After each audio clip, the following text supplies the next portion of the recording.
You are listening to episode 4 of Affordable Italy, Living La Dolce Vita on a Bootstring. This is your host, Nancy Steele. Imagine living 40 minutes from Rome by train, just as your Italian neighbors who are commuting to work do. From your lovely 2-bedroom apartment that costs less than $170,000 and is situated in the Centro Storico of a medieval village with an epic train station minutes from your door. No need for a car. The local bus will even get you to the beach. And when the Eternal City isn't tickling your fancy anymore, you can hop the fast train to Florence in just an hour and a half. Welcome to Orte, Lazio, a town full of amenities, which is where our guest today lives part-time. And she says, affordably. In 2019, the world looked inviting to me. I was enjoying early retirement, and my husband's retirement loomed with the promise of freedom and the long-awaited opportunity to stretch our wings and spend some extended time exploring the world. Then, in 2020, my husband and I found ourselves a bit lost, emotionally and geographically. The global pandemic and our reaction to it had uprooted and moved not only our home, but our early retirement plans as well. As a Pacific Northwest native who'd fallen in love with and immigrated to New Orleans, a city whose colorful cultures, landscape, and spirit just breathed into me, I suddenly found myself on the brown flat plains in the center of America, about as far from my subtropical heart home as I could imagine. It was a difficult move for me, and a wise friend who knows me well said, "Duh, you've had the most European of American cities. All that's left for you is the real Europe, or the beach." I'm a firm believer that when life gives you lemons, you make cocktails or limoncello. So my thought was, why not both? And our journey toward Italy began. But the reality was that our financial situation had changed and the world had become much more expensive too. We weren't sure Italy was within our reach. Could we afford it? Europe's rich cultural treasures, globally ranked healthcare, fresh and amazing food, safe neighborhoods, and heavenly landscapes appealed to us most certainly. But would there be room in our middle-class American retiree income for other things too? Bars, restaurants, cafes, travel, grandkids? Or were the rumors really true that Italy would consume much of our income in taxes? Thanks to a bevy of generous American expats in Italy who've given advice, and my favorite podcast, Retire There by Gil and Jean, we realized that many expats are living in Italy affordably. Now we're on a countdown and determined to use our time wisely. We want to be fully prepared for the move we now are hoping to make in 2027. If you're thinking of moving to Italy, perhaps you've got questions too. Join me with expats and experts as we explore affordable Italy, living la dolce vita on a bootstring.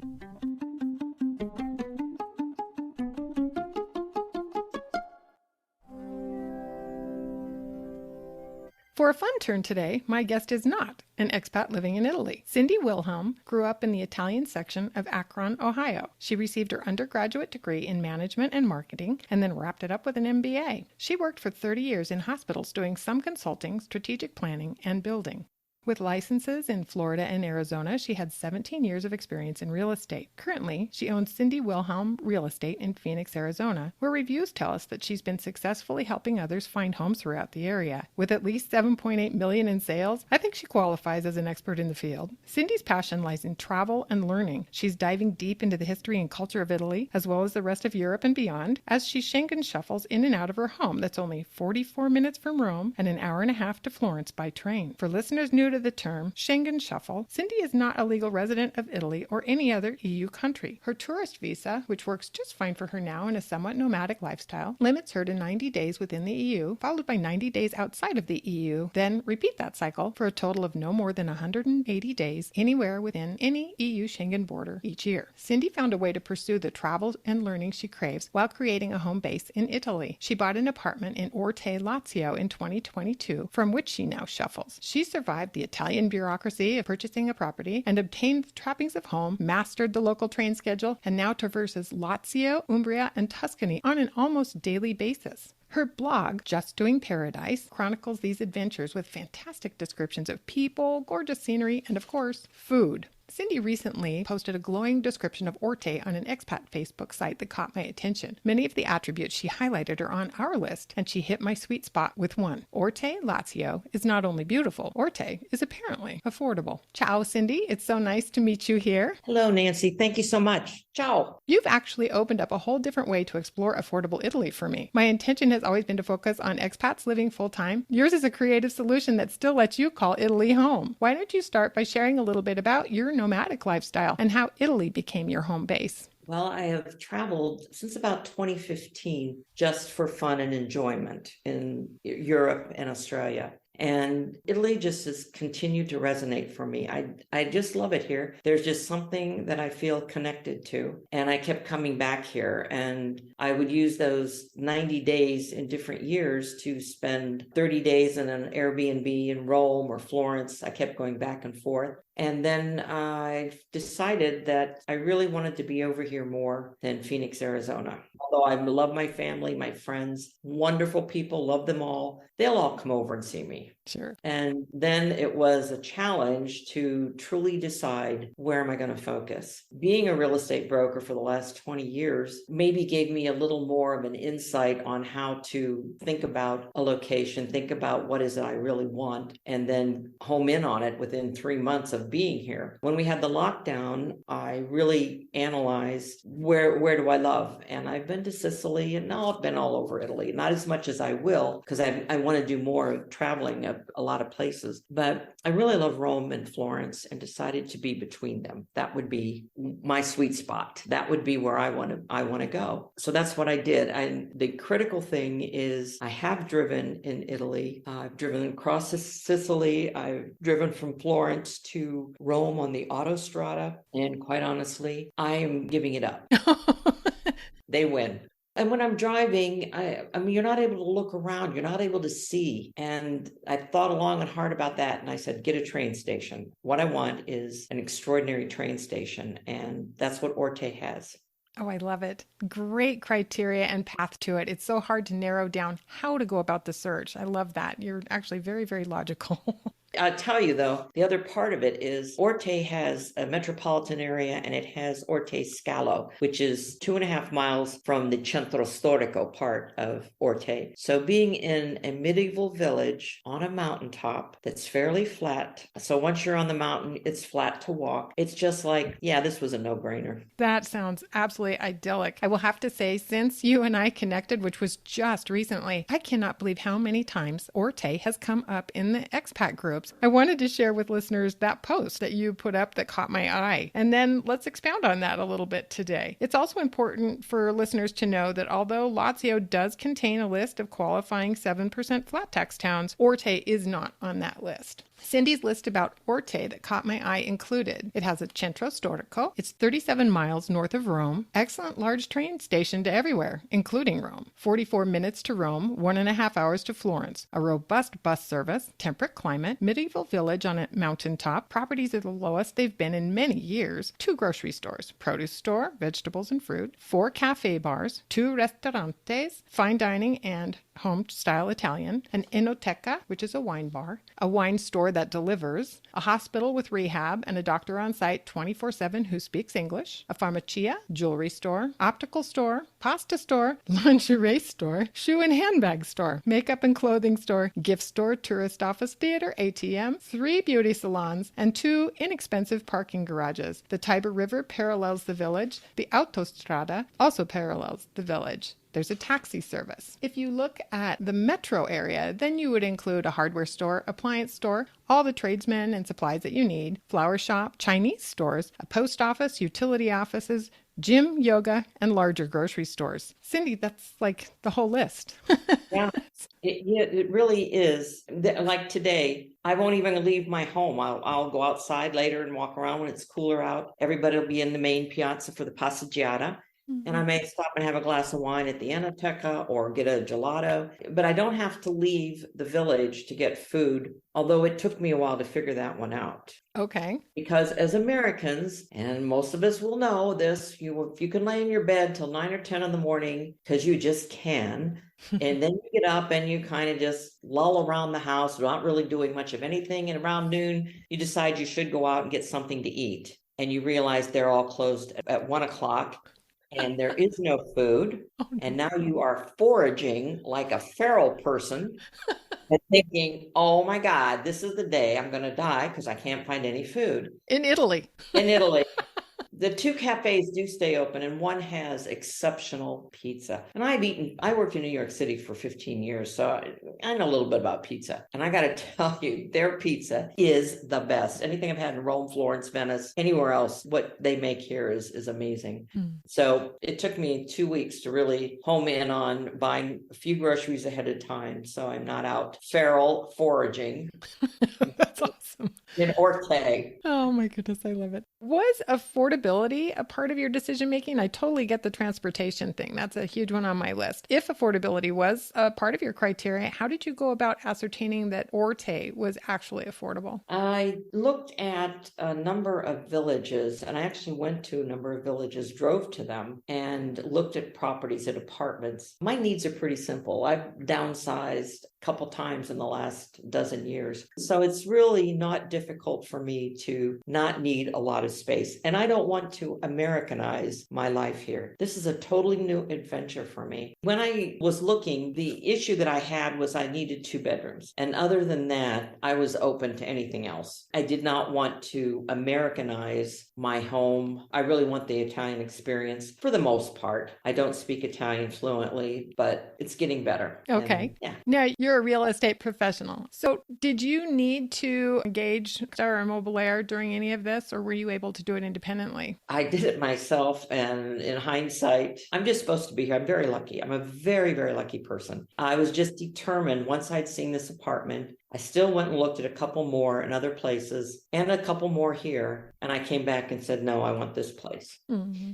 And that was it. The contract is universal in Italy. It's the same contract everywhere, but they do not have a realtor.com like we have in America. And the whole selling and buying process is very different. And once I just kind of understood where things were going and we worked out the money, then it was signed. Great. Now, in terms of money, how difficult was it to navigate banking and financial for the purchase? And then in your daily life, how hard is handling money? Well, I handle it pretty fast, especially it goes right fast with me. What I had read on a number of Facebook pages, people trying to get money, either ATMs or send large sums into Italy when they were buying property. And I went and looked at Charles Schwab, and they seemed to have the best option. So that's who I did. I opened up a brokerage account for, a couple $100, and then you can open up the banking. And that's really what I wanted. The wire transfers were 15, the 18, they reimburse you all your ATM fees. There's no other conversion fees. The conversion rates have always been decent. And I used them to transfer all my money when I bought this apartment. That's fantastic information. Thank you. Those people that are actually moving to Italy to have that become their residence as expats also are probably occasionally aware on expat sites where people talk about there are certain investments that once you've become an expat, many companies won't actually allow you to use. But Charles Schwab is actually one that apparently still does. Well, they only do it because I Schengen shuffle back to America. I still domicile into America, and now they are getting into it. So I expect they're going to ask me where am I domiciled the other 185 days of the year. Okay. And then in terms of your home base in Italy, were you able to calculate costs for things like healthcare and insurance? And for you, insurance must be an interesting scenario because I'm sure you keep insurance in the United States as your domicile. But what do you do for insurance in Italy? Many of us are looking at that amazing healthcare plan that they've got there that comes with legal residency, but you're not going that route. How are you managing that? Well, first of all, Italy, their mortality tables are way better than ours. So people here live longer. Coming out of healthcare for years, I'm very fascinated with their system. Anyone who is in Italy goes into an emergency room and it's free. Yeah. There was no charge, which is stunning to all of us Americans. I used it myself, fell, had to get an MRI. It was an extraordinary overnight experience. And actually, I hate to say great fun, but it was good fun. But I do buy insurance. I had been buying through Allianz insurance. I thought they were the most inexpensive, and I have made claims on them in Australia, and they did pay. But I did find that using Italian health insurance, I can buy much cheaper here. Oh, interesting. Yeah, but it's only good for while I'm in Italy. As soon as I leave Italy, it's no good. Okay. So do you use Alliance, however you pronounce that? Do you use them for your out of the EU shuffle? Actually, I'm going to have to think about what I'm going to do because I have 3 months coming up in Montenegro. So I need to think about what am I going to do there. Sure. I think it's easy. It's an easy fix. But from now on, what I will do is I will continue buying insurance. It's through the biggest Italian Generali, lovely young man, explained everything. And he's also going to sell me homeowners insurance, extremely inexpensive.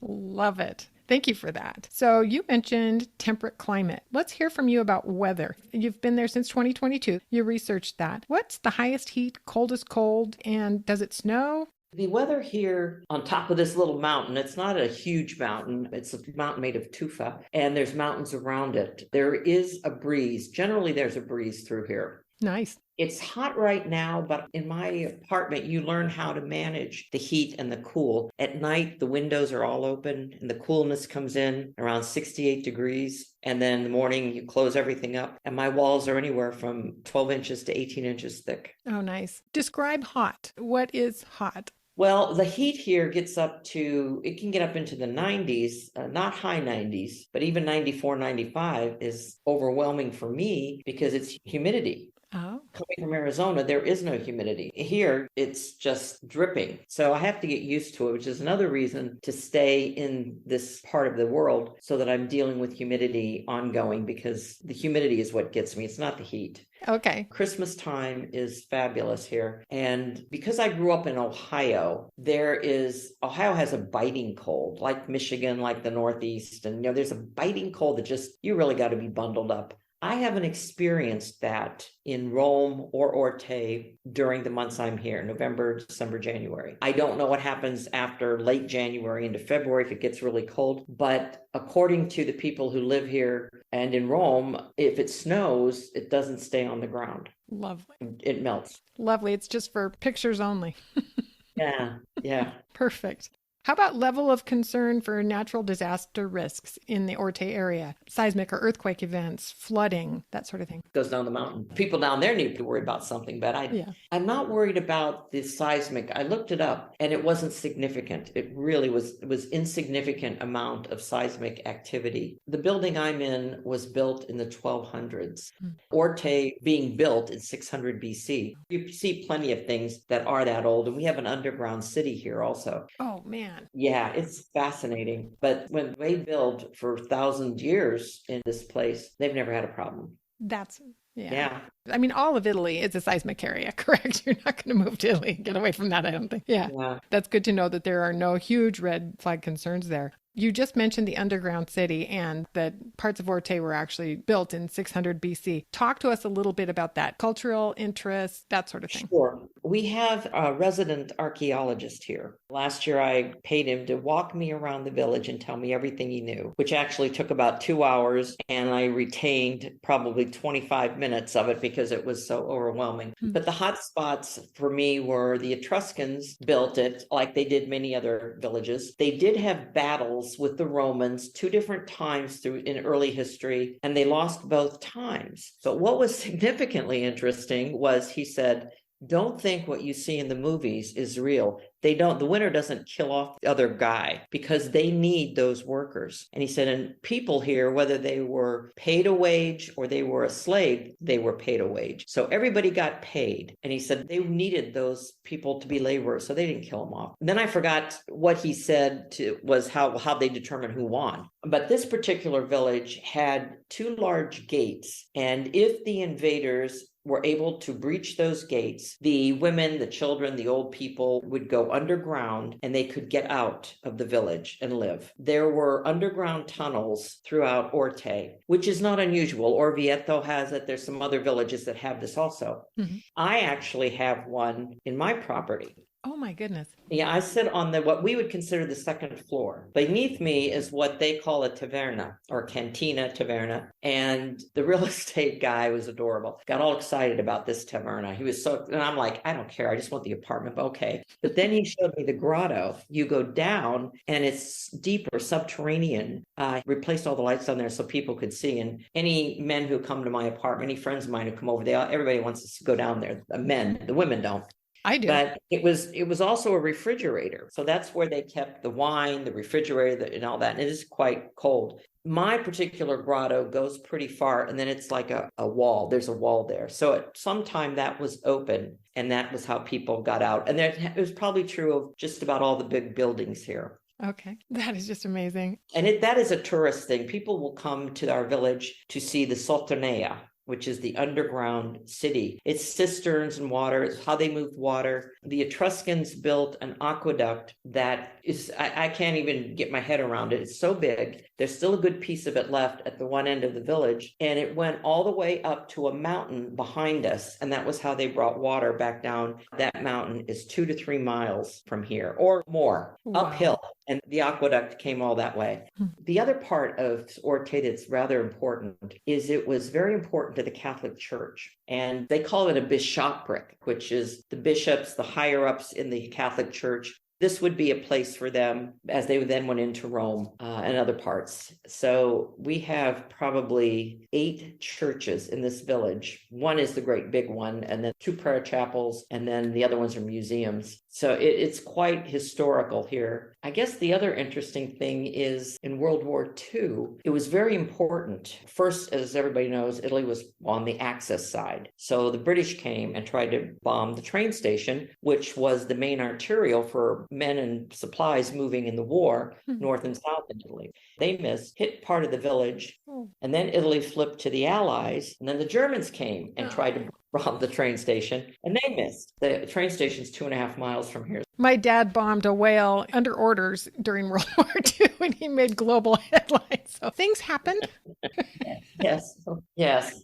They thought it was a submarine, obviously. So, okay, so this sounds utterly fabulous. It's so close to Rome and Florence with a train station. I just have to hear about housing. With your experience, expertise, and obviously feet on the ground there, talk to me about what it is cost-wise to look at renting or purchasing in the Orte area. You said that it's the lowest prices in ages. Yeah, some Americans have already started buying here. The local people have been coming to me because they know I'm a realtor in America and telling me about private sale properties. So I'm building this little file of these properties that are for private sale. Should some Americans come here and say, what else is there? My hand is up. Yeah, and some of them are, these old buildings, whether it's here or Todi or Vieta, wherever it is, sometimes you look at the outside of the building and you just go, oh, I don't think I'm going in there. And then you open the door and it is the wow factor. We don't touch the outside of the buildings, but don't let that put you off, because you open that door and you will go, wow. Or you will go, oh no. The properties here are a real mix of in how they've decorated inside. Most of them are the old Italian ways. There's a lot of properties that have been vacant for 5, 10, 15, 20 years. And now they're being bought and they're being remodeled.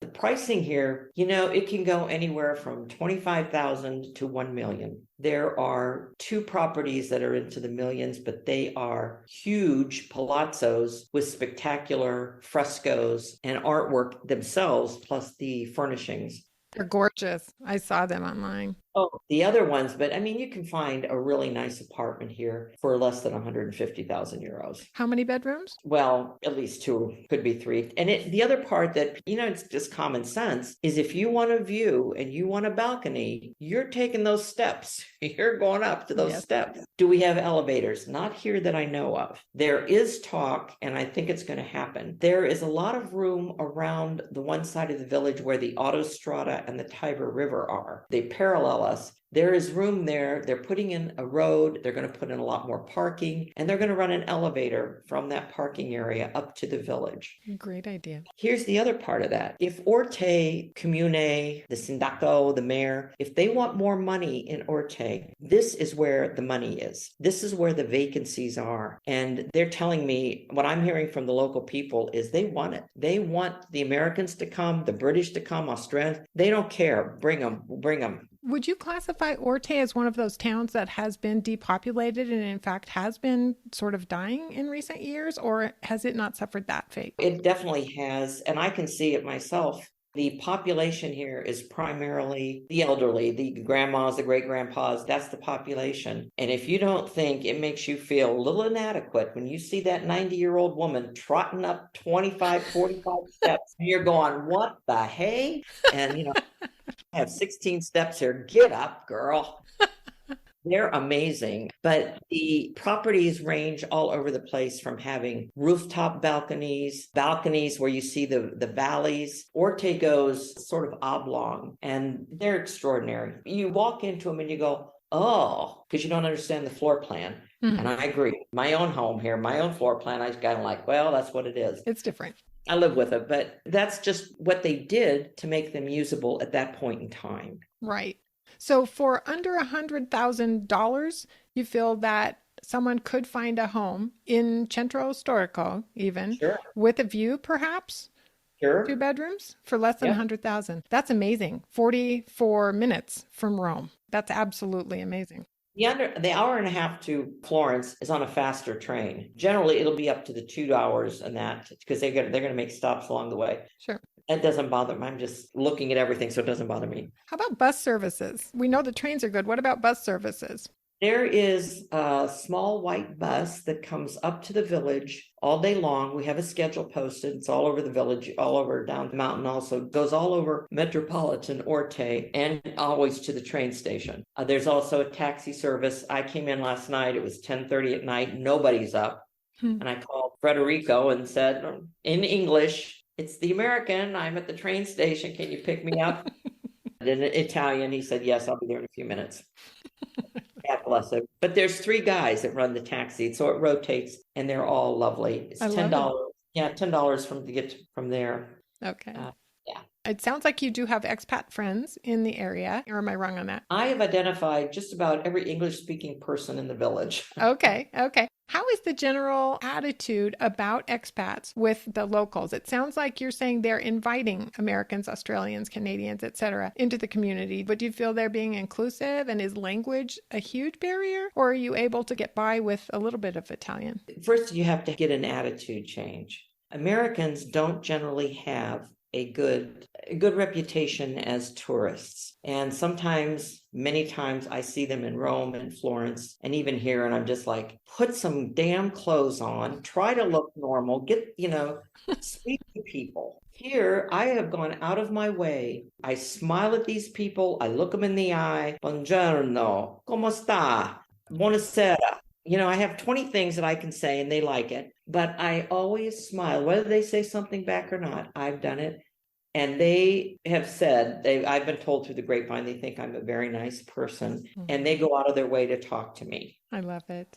In Arizona, where I'm from in Phoenix, were I to smile at somebody in the grocery store and say, oh, well, good morning, how are you? They would look at you first like, please die right now. Yeah, you're weird if you do that. It's not necessarily that way in the South. I know in New Orleans, it was actually rude not to say hello to every single person that you passed on the sidewalk. But coming from the Pacific Northwest, oh yeah, you stay out of somebody's even visual space. Don't look them in the eye.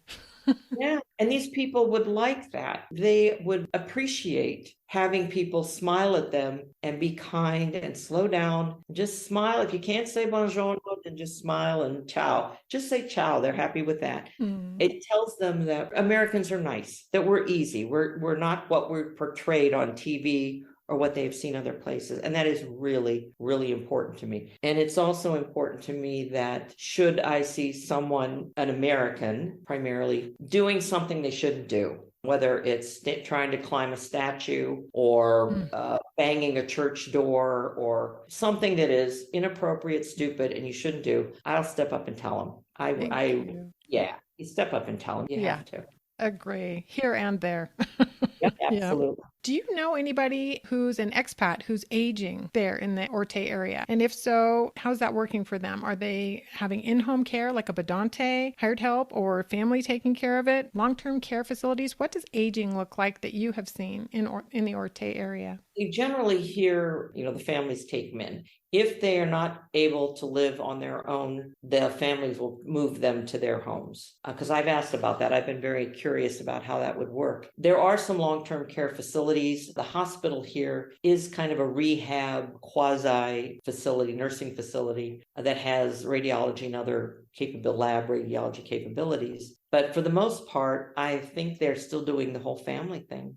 Okay. Tell me a little bit about that hospital proximity. And I know that doctors' offices and pharmacia are obviously. Tell me a little bit about access to healthcare, like, and how close it is. Well, I live around the corner from the hospital, and I didn't plan it that way. I just was where the apartment was. The hospitals are excellent. The emergency room will not turn anyone away. If they come to the emergency room, they're going to keep them there overnight. When I was in the emergency room, there had to be anywhere from 50 to 80 people in gurneys and wheelchairs.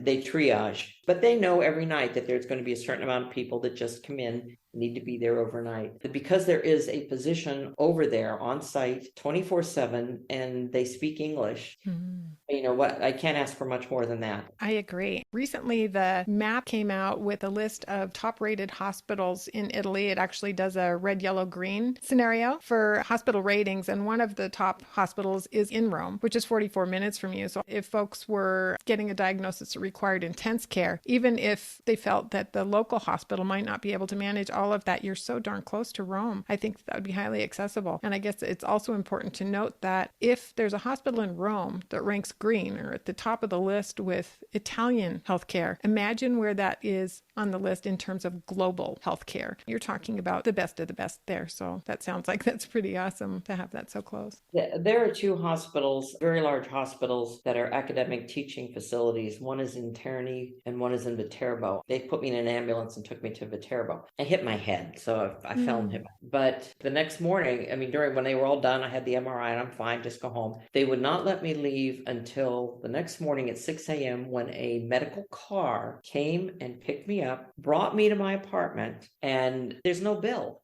No. There's no bill, no charge. No.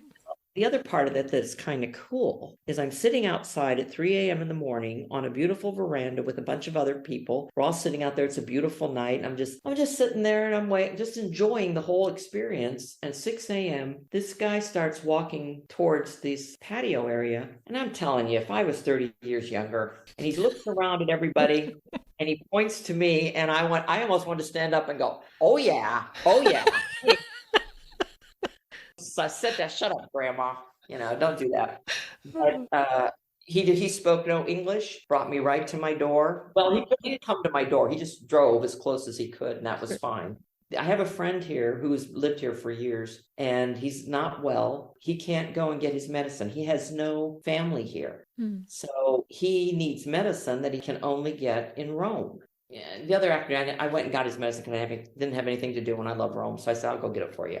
And also, it was a chance to go see this really big hospital that I was interested in.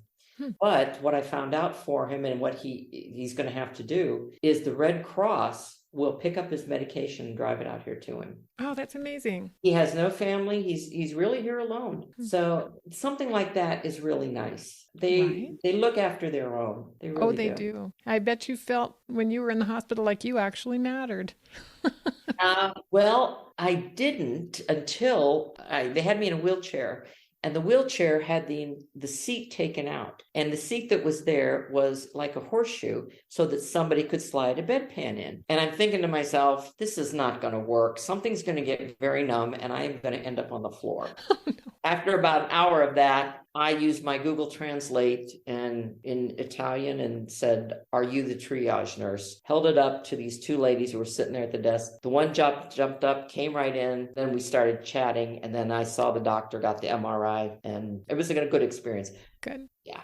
Good. Okay. Let's talk about festivals and special events that happen Villages have their own patron saints and sometimes days and food-related festivals, wine-related festivals. What's Orte happening like? Orte has a huge medieval festival the first 10 days in September. The whole village gets up for this. They dress up in medieval garb, outfits. They have archery competition, music competition, all kinds of things that would be in a medieval setting go up around the village here. They make food. The food is excellent. People, they come from all around for this. The Italians do come in, but also tourists will find out about it, and they come in, and it's a big deal. They have something going on here a couple times a week. I don't keep up with a lot of it. They don't do a great job marketing to the Americans here, but I do find out they do a lot of different festivals and different events where they walk through the village. They're dressed up in their, what they call their confraternity outfits.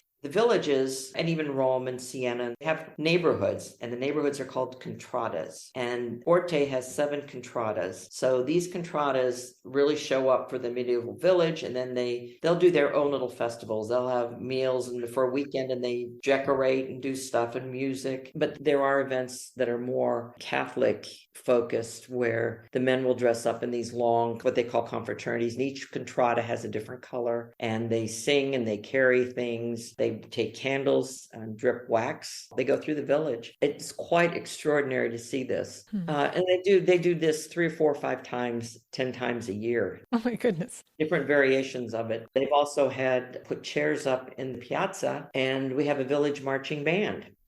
So I didn't know what the chairs were up for, but I went down and sat down next to my neighbor. And all of a sudden, here comes this marching band in playing Beatles tunes. They're all in black suits, women and men. And there I see Max, who owns the produce store, playing his saxophone. And they march in and they play a few more Beatle tunes, and then they play a few Gershwin tunes. And you just sit there and you just shake your head and go, what is this? It's so cool. Yeah. The icing on the cake was they're playing Italian bingo. So every old person in the village got down there because they're playing Italian bingo.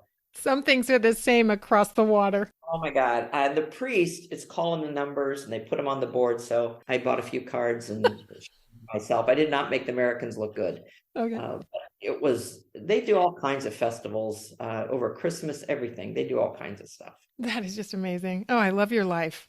Okay, then we have to go to the all-important topic, as always, eating. Market prices, groceries. People will want to know a little bit about Orte as an affordable city. Also, restaurants. What are the menu prices like? Can the average person consider that they could probably eat out at least a couple times a month there, or is it going to be prohibitive? Well, it's interesting. We have the 2 restaurants. One is fine dining, and I've eaten in there a number of times. Food is always excellent.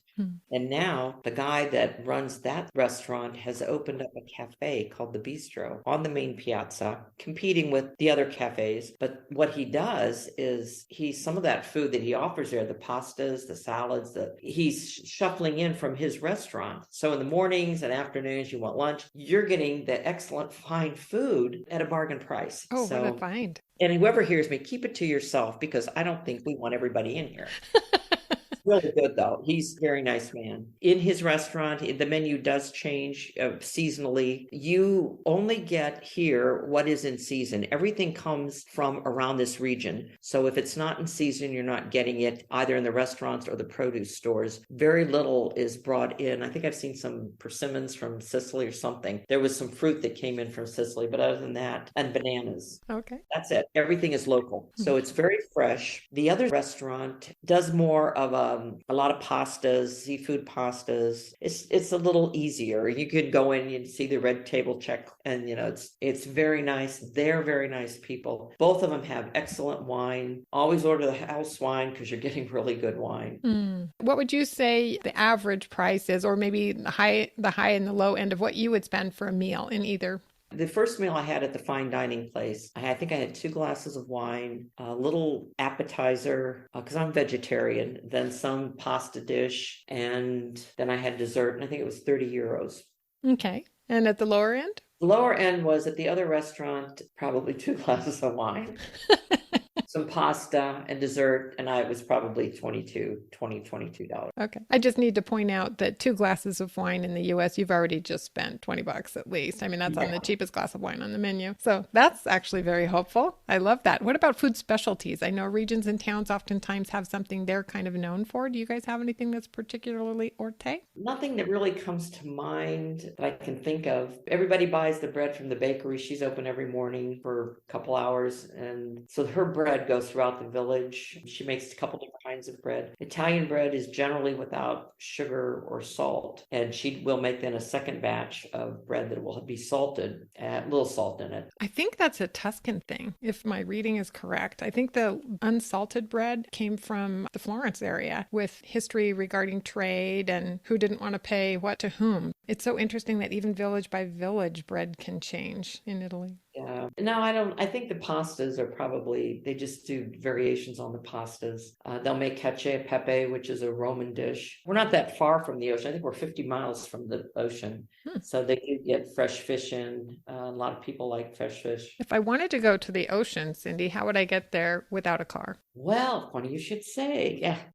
I just took a picture of a billboard that was posted down the hill from me. They're running a special bus from here to a really nice beach for the next month. And you pay your 10 euros or whatever it is, and you go out there and stay at the beach all day, and then they bring you back. We also have here a huge pool, a community pool that is out. It's out in like the woods. Bus goes there, and it's beautifully done. But yeah, people want to get to the water. There's Lake Bolsana, which is not that far. Besides the little buses that just go around Orte, there is a much bigger bus service in Lazio called Cotral, and those buses go everywhere. And they'll even take you to Rome if you want to ride a bus to Rome. So I'll get on those buses and I just get on and ride it around. And I go through all these little villages, and it's fascinating to me. Oh, that's an awesome way to spend a day. You can get out and have a lunch and just hang out and take pictures and,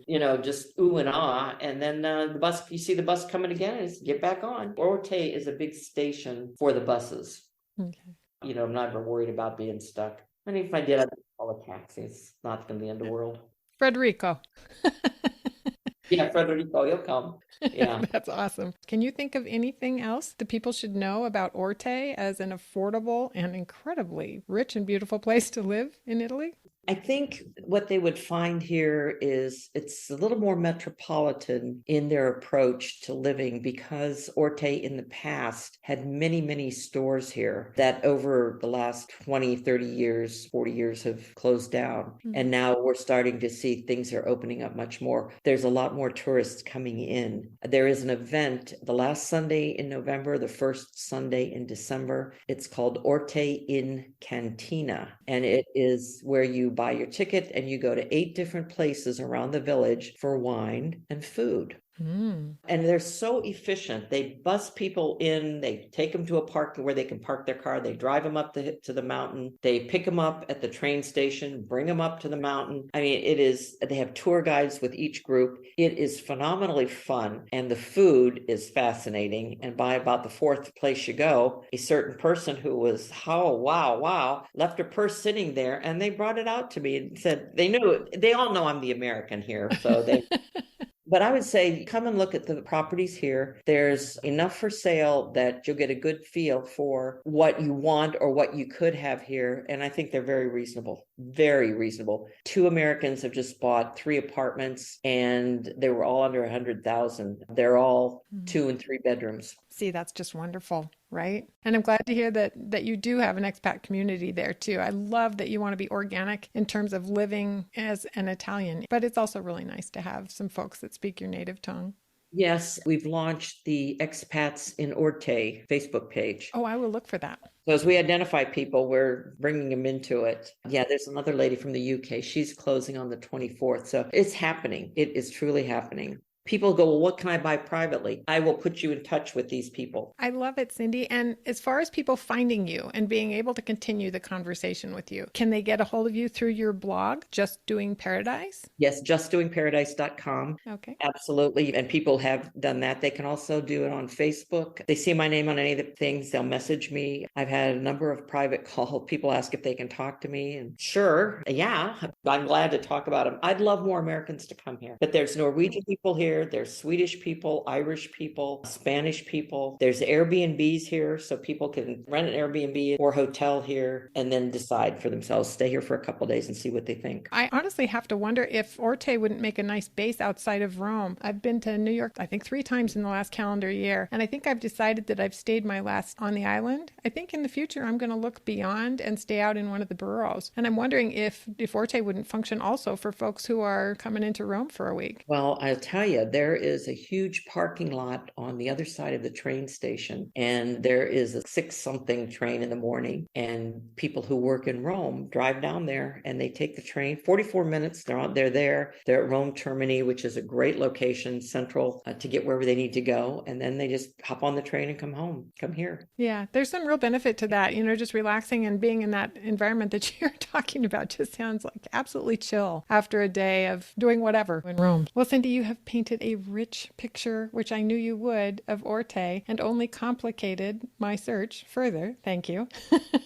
And even the bus going to the beach would really help my husband, because that is, of course, one of my big carrots to get him to Italy. I have promised that he will be close to the ocean, which we can't touch in the U.S. Coastal areas, for a number of reasons, not just real estate prices, but also insurance, etc., are becoming just untenable. So to know that we could hop a bus and be at the beach. And you asked me about food here. It is the cheapest place I have ever been to eat. Oh, fresh vegetables, fresh fruits, the pasta that you can buy, the wine you can buy. When the guy in the wine store delivers and it's organic wine, the organic wine is so good. The Aperol spritzes are so good. Everything here is cheaper. I can get a cappuccino for $1.20. oh my goodness. $1.20. I know. Philadelphia Airport, it's $5.99. And I was like, are you kidding me? And it was, of course, it wasn't as good. But I can live here much better and much cheaper. I love it. On that note, since my target audience is more or less the middle-class American looking to see if they can retire affordably in Italy, can a couple live comfortably on less than approximately $50,000 a year? I paid cash. My taxes here are under $400 a year. My HOA fee is, I pay $160 for HOA. A year. A year. The water, I just got a water bill for the quarter, $74. Oh my goodness. My electricity and gas is about $63. But now I've taken down a reading from my gas meter outside, and she said, oh, we can drop that rate for you. I was like, oh my goodness. And Cindy, that's why I'm hearing from other expats that utilities have, gone sky high since Ukraine was invaded. That's amazing that you're not being affected in that same way. well, it's just me. And I replaced every light here with Amazon IT, and I furnished my home. So I have LED lights everywhere in my house, my apartment. Smart. So I don't know if that has something to do with it. Do I cook? I'll cook some pasta now and then. Yeah. Okay. All right. Well, thank you so much for sharing. I'm excited to continue to follow you on your journeys at home in Orte, as well as your shuffling here and there on your blog, Just Doing Paradise. And we'll hope that maybe we can even find each other on Facebook and continue the conversations about Orte. Anytime. Thank you so much. Thank you. Yes. Thank you. Grazie mille. Ciao. If you enjoyed today's episode, please like us and subscribe for more. We will continue to explore regions, towns, taxes, and tips here and on Facebook at Affordable Italy, Living La Dolce Vita on a Bootstring, at Instagram under the same name, and now at ItalyIsAffordable.com. If you know anyone who is living in Italy who'd like to converse with me, I'd love to meet them via my email, ItalyIsAffordable@gmail.com. And now for that much anticipated limoncello. Chin chin!